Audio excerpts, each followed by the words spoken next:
O'Hare Airport, 2 close calls in one day. These are what the FAA and some in the airline business call go-arounds when a plane has to abort landing because another plane may be in the way. But for some of the hundreds of passengers on those 2 flights, 12 hours apart yesterday at O'Hare, there is no going around the fear and concern they felt. I'm a pilot that flies private charter, and let me try to explain this to you from a pilot's perspective because I feel like this article did a really good job fear-mongering for something that is a completely safe maneuver. All the information I know is just from the CBS article, so I'm just using that to base what I'm talking about. But essentially, they're saying that a go-around is a scary thing and it happened twice at O'Hare. Let me explain what a go-around is. Essentially, a go-around is when you're coming into land, something doesn't look or feel right, and you decide to take back off kind of midair. Go-arounds are something that we prepare from the beginning of flight training, that we are almost prepared to do for every single landing. And a go-around can happen for so many reasons. There could be an aircraft on the runway, which is what the article was stating happened.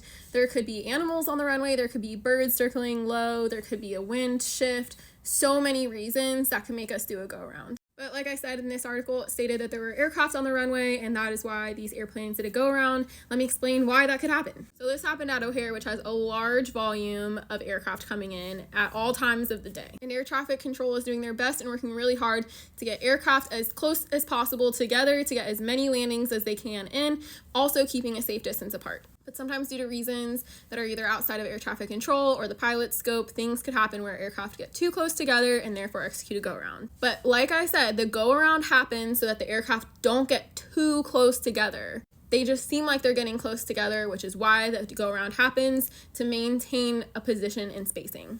But I've actually had to make an airplane go around before. I was flying a small plane into an international airport, and when I landed, it was a long way to get to the taxiway. The time that it took me to just taxi on the runway to the taxiway, I think was longer than air traffic control was expecting. So there was really good spacing between me and the aircraft behind me when we were flying, but the time it took me to taxi, they just got a little too close for comfort for air traffic control, so air traffic control told the pilots to execute a go-around.